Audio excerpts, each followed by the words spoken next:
Magandang gabi po sa ating lahat. Bago natin pasimulan ang ating kwento, ay hayaan niyong batiin ko muna kayo ng isang matiwasay at mapayapang gabi. Saang panig man kayo ng mundo naroroon. At tulad po ng dati, ay hangad ko pong lagi na sana po'y nasa mabuti kayong kalagayan, ligtas sa anumang uri ng kapahamakan at karamdaman.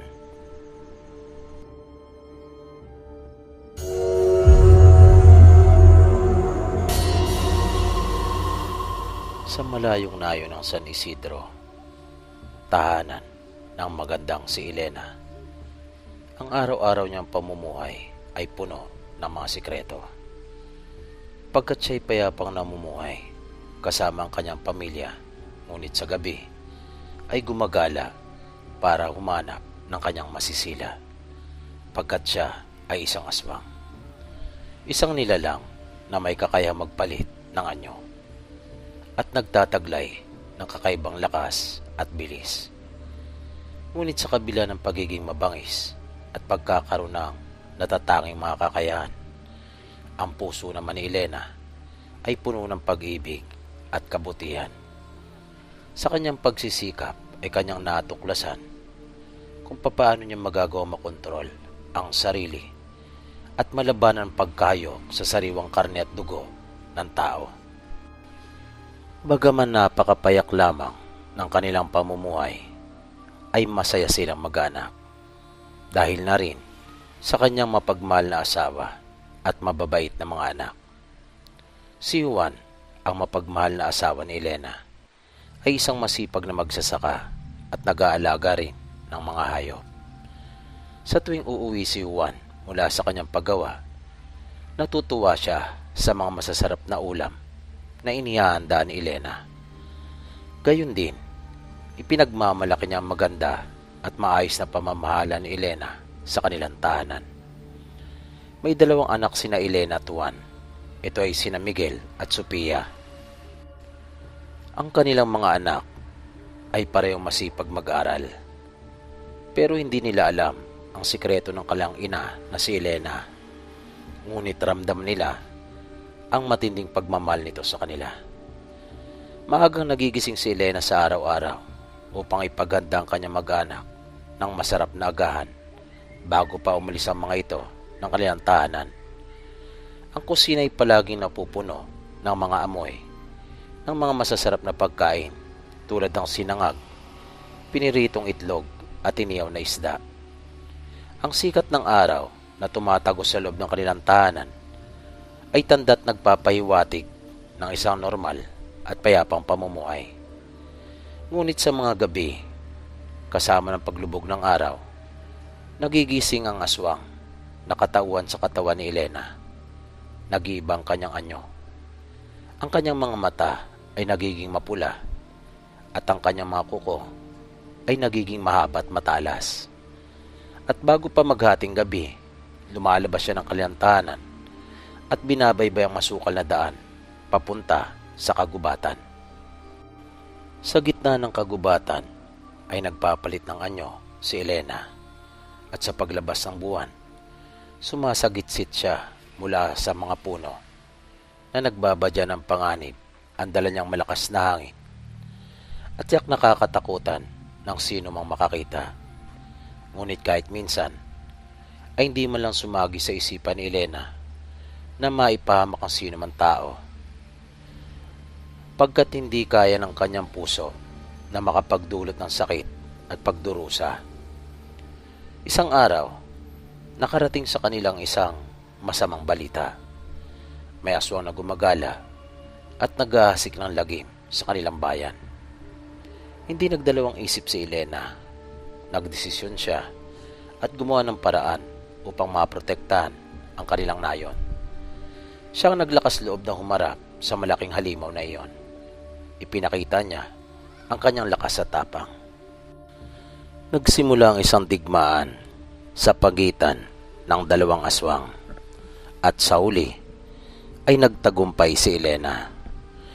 Napatunayan niya na ang kanyang mga kapangyarihan ay hindi para sa kasamaan, kundi para sa kabutihan. Ang pagpapakumbaba at kabutihang loob niya ay nagpalaya sa kanilang nayon mula sa takot at panganib. Ang kwento ni Elena bilang isang aswang na may pusong ginto ay kumalat sa mga karatig bayan. Ang mga tao ay napahanga sa kanyang tapang at katapatan. Tanging ilan lamang ang nakaalam tungkol sa kanyang lihim. Ngunit ang kanilang respeto at paghanga kay Elena ay nanatiling malakas. Ang mga sumunod na taon ay naging payapa para sa San Isidro.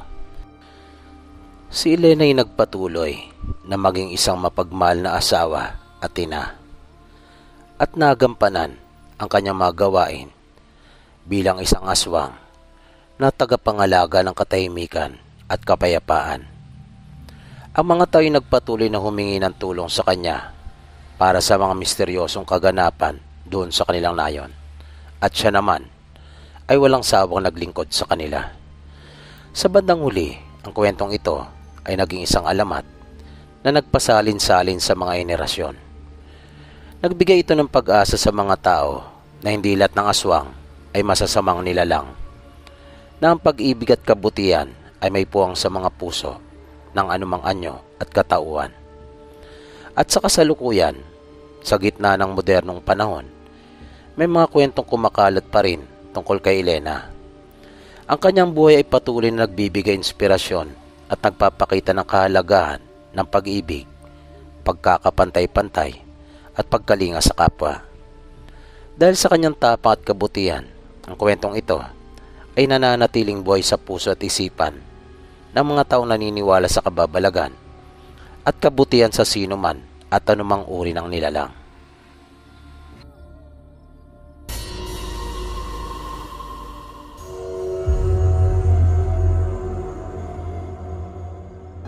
Ang nagpadala sa atin ng kwento para sa pagtatanghal natin ngayon ay si Leo. At ito ay tungkol naman sa personal niya mismong karanasan nang minsang sumama siya sa kanyang kasintahan. Pagkukwento niya, siya ay hindi naman matatakotin na tao. Pero grabing takot ang kanyang naramdaman nang mangyari ito sa kanya. Ayon pa kay Leo, hindi rin siya mapaniwalain sa mga kababalagan at mga kwentong aswang, pagkat ipinanganak siya at lumaki sa Maynila,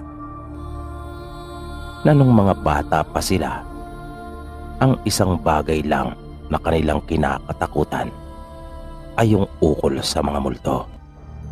Nasabi pa niya ay minsan na rin siyang nakakita ng white lady na bumababa sa hagdan ng kanilang kapitbahay. Pagkukwento ni Leo, walang-wala sa hinuha niya na makakarating siya sa ganong kalayong lugar, na hindi niya talaga akalaing makakapunta siya sa isang pook na tawid dagat. Pagkaamin niya, kinakabahan talaga siya ng mga pagkakataong iyon, dahil hindi niya alam kung anong pakikitungo ang gagawin sa kanya ng pamilya at mga kaanak ng kanyang nobya na si Jessa. Pero ang sabi naman ng dalaga ay mababait ang kanyang pamilya, at siguradong makakasundo naman umano ni Leo. Nang dumating sila doon sa pier, ay napansin kaagad ni Leo ang kaibahan ng lugar kumpara sa Maynila. Sa paghampas pa lang ng hangin sa kanyang mukha, ay naramdaman na niya kaagad ang preskong dulot noon, na ibang-iba talaga kumpara sa syudad na kinalakihan niya. Ang probinsya nila Jessa ay hindi kasing unlad ng mga karatig lalawigan nito, na nung mga panahong iyon ay maaaring sabihin na napag-iiwanan na ito. At kapansin-pansin iyon magmula pa lang sa mga infrastrukturang naroon malapit sa pier. At gayon din sa mga malubak at hindi pa sementadong kalsada na dinaanan ng sinakyan nilang pampasaherong jeep, na halos siksikan silang lahat doon sa loob, na mabuti-buti pa nga siguro ang mga sardinas sa lata nito. At hitik na hitik ang nasabing sasakyan dahil sa mga nagkumpulan sa itaas nito, na bukod sa mga bagaheng nakasampa roon ay may mga pasahero din. Pero madali mo rin namang maintindihan kung bakit ganon, dahil iilan lamang at mabibilang mo talaga yung mga bumabiyahing sasakyan noong mga panahong iyon doon sa kanila. Idagdag pa na may oras lamang ang pagbiyahe ng mga ito. Pagbaba nila mula sa jeep ay nakita kaagad ni Leo yung maluwang na pagkakangiti ng kanyang nobya. At nang sundan ng kanyang mga mata ang tinitingnan nito, ay nakita niya ang dalawang babae at isang lalaking naghihintay sa tabi ng kalsada, na mga nakangiti rin, at mararamdaman mo ang saya sa kanila. Ang dalawa pala sa kanila ay mga kapatid ni Jessa, habang yung isang babae naman na halos kaidaran lang namin ay kanya namang pinsan at matalik din niyang kaibigan, na lagi niyang kasakasama noong nag-aaral pa sila. Mabilis na lumapit ang mga ito sa kanila habang hinihintay nilang ibaba ng konduktor yung kanilang mga bagay mula sa itaas ng sasakyan. Nagyakap at nagkamustahan sila. Nakapwa sila masayang lahat, dahil na rin siguro sa tagal ng panahon na hindi sila nagkita. Nang maibaba ng lahat ang aming mga dala, ay nagkwentuhan pa silang sandali, na nakaalis na't lahat ang jeep ay naroon pa rin kami, at para bang wala pang balak na lumakad. Nahinto lamang sila na magsalita ang bunsong kapatid nila na si Jess, at sinabing umpisa na raw namin maglakad, nang sa ganon ay hindi kami abutan ng tanghali sa daan, dahil mas lalo kaming hihingalin pag nagkataon, pagkat napakainit. Kaya kanila na lang itinuloy yung pagkukwentuhan sa daan at lumakad na kami. At hindi ko makakalimutan yung karanasan kong iyon. Sa unang pagkakataon ay naranasan kong maglakad ng napakalayo, na mayroon pang pasan-pasan.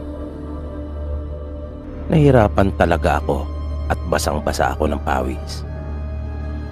Pero yung mga kapatid at pinsan ni Jessa ay parang baliwala lang iyon sa kanila. Kahit nga si Jessa ay di ko nakitang hiningal.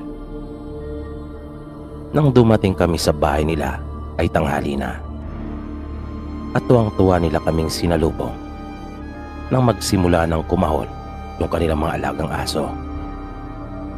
Narinig kong nagkaingay yung mga tao sa loob ng bahay, at maya-maya pa ay nagsilabasa na nga ang mga ito at sinalubong kami.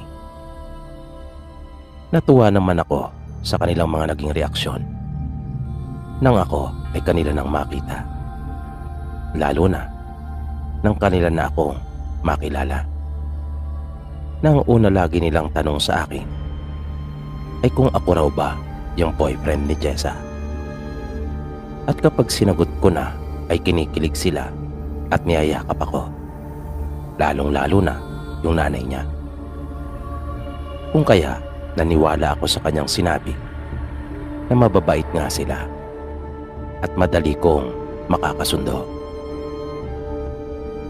Kaya pakiramdam ko noon ay parang mag-asawa na talaga kami ni Jessa, pagkat parang pamilya na rin ang pagtuturing nila sa akin.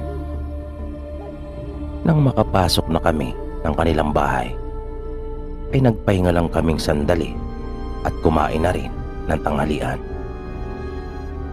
Pero yung inakala kong masayang bakasyon na iyon ay mapapalitan lang pala ng isang nakakatakot na karanasan.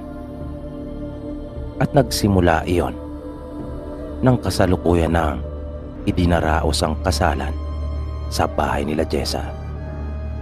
Na yun talaga ang dahilan kung bakit kami umuwi. Kasal kasi ng panganay nilang kapatid na si Ate Rowena. Kaya hindi talaga maaari na wala siya.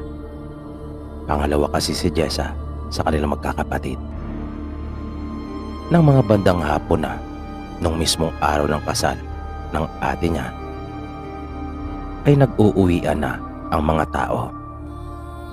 Maliban sa iba pang naiwang mga kamag-anak nila Jessa, lalong-lalo na yung mga kalalakiang hindi pa tapos sa kanilang pag-iinuman.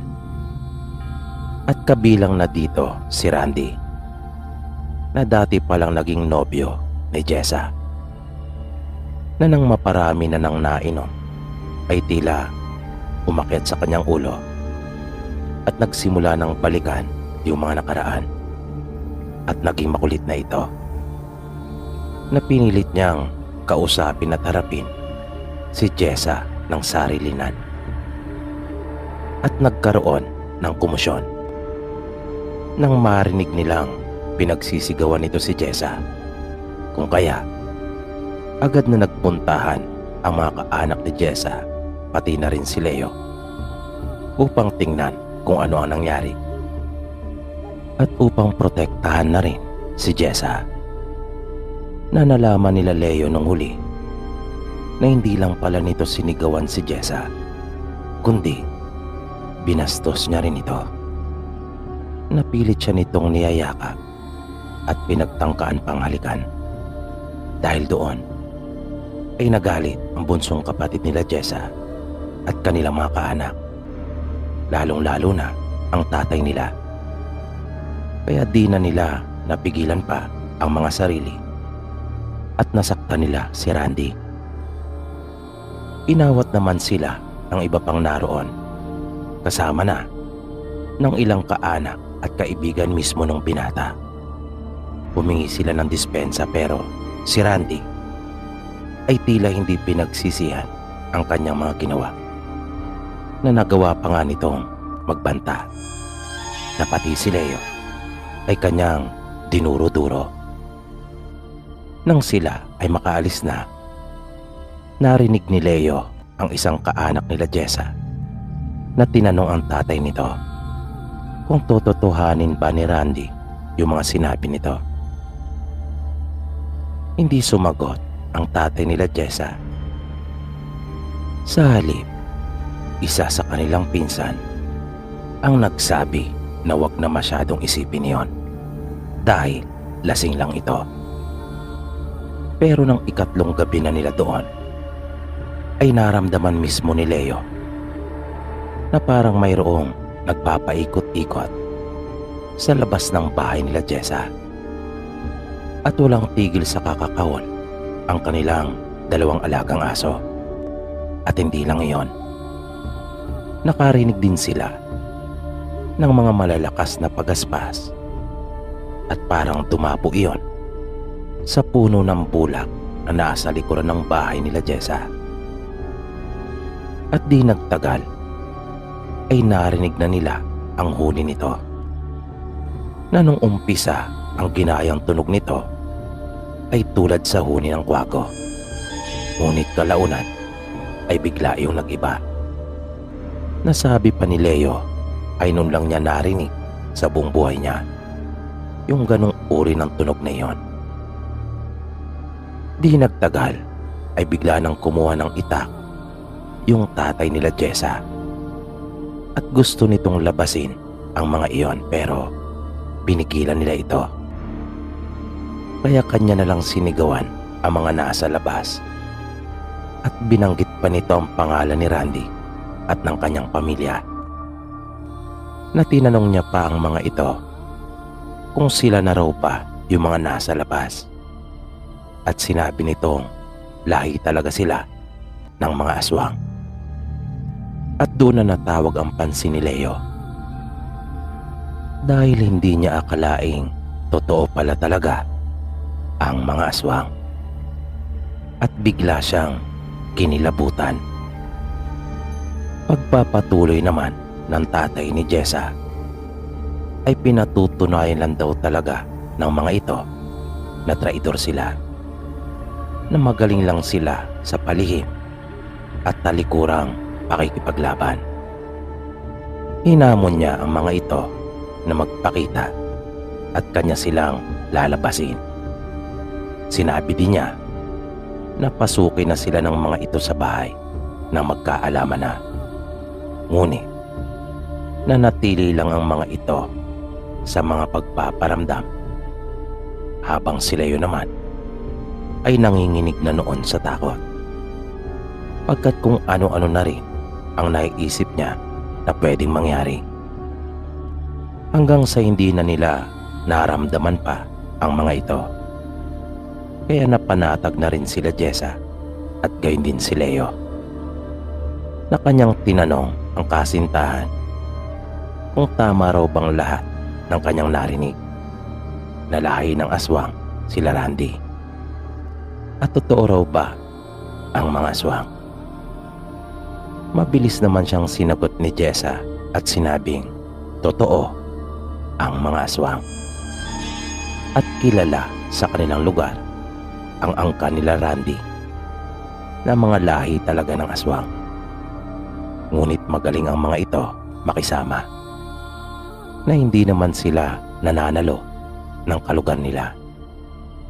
Pero mula pa sa mga kanununuan ng mga ito ay kilala na silang mga aswang kahit noon pa man.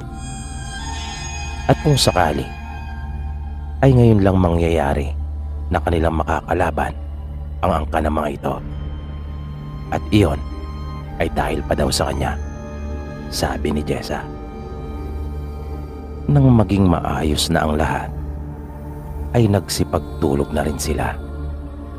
Pero ng mga madaling araw ay nagulat na lang si Leo nang may maramdaman siya sa kanyang tenga, kung kaya napadilat siyang bigla, at kitang-kita niya yung mahabang kuko na nakasuot na sa butas ng banig. Ginising niya si Jessa, pero bigla silang nakarinig ng isang baboy na tila ba nasaktan sa ilalim ng kanilang silong. At ang lakas ng boses noon na akala mo ay kinakatay na, at bigla na lang nagkagulo doon sa may silong, na naramdaman talaga nilang umuga ang buong kabayan nang bumanggang isa sa dalawang baboy sa isang haligi nito sa ibaba. Naalimpungatan ang nag-iisang kapatid na lalaki nila Jessa at nagmamadali itong lumabas. At nang marinig nila ang boses ng kanilang tatay na naroon din pala sa silong, ay mabilis na ring lumabas sila Leo at Jessa. Pagdating nila doon ay naabutan na nila ang kanilang ama na naandoon na sa may unahan, at hinahabol yung dalawang baboy na kumakaripas ng takbo. Pagbalik ng tatay nila Jessa ay sinabi nitong hindi raw yata titigil ang mga iyon, at dumiretso na ito sa loob ng bahay. Sa halip na bumalik sa higaan ay naupo na lang sila sa may sala at doon ay nagkwentuhan. Doon din nalaman ni Leo ang marami pang mga bagay tungkol sa angkan nila Randy, maging yung mga nangyari noong mga unang panahon doon sa lugar nila Jessa. Habang yung nanay naman nila at si Jessa ay naghanda na lang ng kanilang agahan. At nang sumikat ang araw, maaga pa, ay nakita nilang naghahanda na ang tatay nila Jessa. Tinanong nila ito kung saan pupunta. Sinabi nitong mayroon lang siyang bibisitahin. Nagpumilit namang sumama ang bunsong kapatid nila Jessa. At maging si Leo ay nagsabi rin at nais na magpakitang gilas sa tatay nila Jessa. Pagkat natunugan niyang may ibang lakad dito. Ayaw sanang pumayag ng tatay nila Jessa dahil baka madamay pa si Leo. Ngunit para hindi maghinala ang nanay nila Jessa ay isinama niya ito. Nang sa ganon ay hindi na sila nito mapigilan pa. Sa daan pa lang ay tinuruan na sila ng tatay ni Jessa ng kanilang mga gagawin kapag naroon na sila sa bahay nila Randy. Malakas umano ang kutob nito na si Randy mismo yung kanyang nataga sa may bandang batok at alam niyang maluba ang tama nito. Nais na raw niyang tapusin iyon nang sa ganon ay matigil na ang kanilang panggagambala sa kanila. At para hindi sila masyadong maargabyado kung sakali mang lumuba ang sitwasyon, ay kanila na ring pinuntahan ang kapatid nito at isang pinsan para may aalalay sa bunsong kapatid nila Jessa at kay Leo. Kanyang ipinaliwanag sa kapatid at pinsan kung ano ang nangyari nung madaling araw at naunawaan na nila ang gustong mangyari ng tatay nila Jessa. Pagdating nila sa harapan ng bahay nila Randy ay tinawag niya ito at sinabing nais niya itong makausap. Ngunit sa halip na ito ang lumabas ay yung tatay nito at mga kapatid ang siyang natipon sa harapan ng kanilang bahay. Napansin kaagad ng tatay nila Jessa na wala ang nanay ni Randy. Kinutuban kaagad siya na marahil ay ito ang nag-aasikaso sa binata. Sinabi ng tatay ni Randy na wala ito sa kanila. Bagay na hindi naman talaga paniniwalaan ng tatay nila Jessa. Pagkat narinig pa niya ang boses ni Randy ng panandalian, ang kanyang tinaga yung baboy. Kaya malakas ang kutob niya na si Randy mismo ang kanyang nataga. Muling nagsalita ang tatay ni Jessa at sinabing kaya siya nagpunta doon sa kanila para tapusin ang lahat. At tahasan nitong sinabi na hindi siya naniniwala sa kanila na wala ang kanilang anak. Sinabi pa ng tatay nila Jessa na alam niyang nasa loob ito at pag nagpilit siyang makapasok ay siguradong mamamatay ang binata pagkat hindi nagagaling pa at lalong luluba ang sugat nito. Nakita nila ang reaksyon ng mga kaanak nito. Katunayang tama lahat ng sinabi ng tatay ni Jessa. Maya-maya ay biglang lumabas ang nanay ni Randy at umiiyak. Bigla itong nagmakaawa.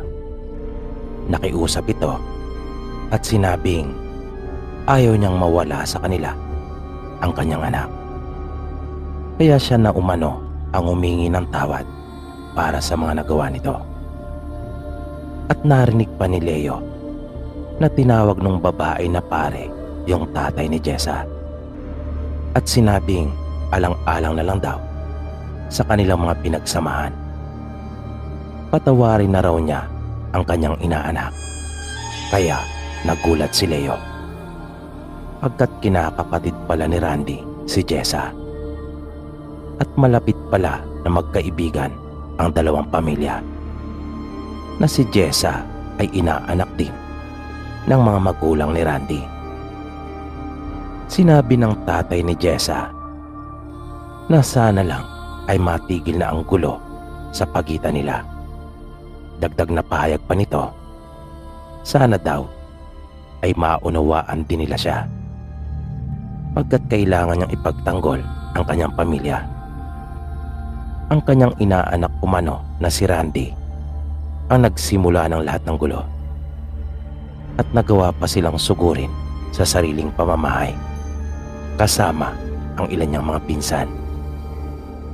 Bilang panguli ay sinabi ng tatay ni Jessa na hindi na siya magpipilit na makapasok at bibigyan niya ng isa pang pagkakataon ang kanyang inaanak upang mabuhay. Pero sana daw ay hindi na iyon muling maulit. Matigil na raw sana ang kanilang alitan.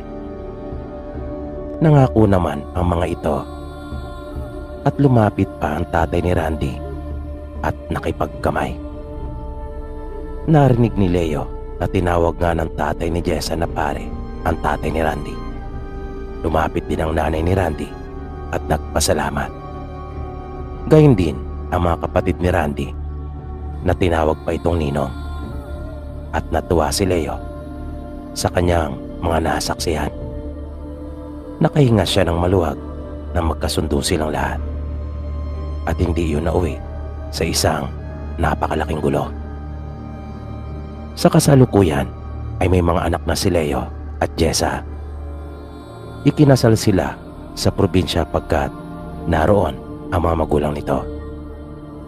Pinaghandaan talaga ni Leo ang natatanging okasyon na iyon, na kahit may kamahalan na doon idaos ang kanilang kasal, ay nagawa pa rin makapunta ng kanyang mga magulang at kapatid, pati na rin ang ilan niyang mga kamag-anak.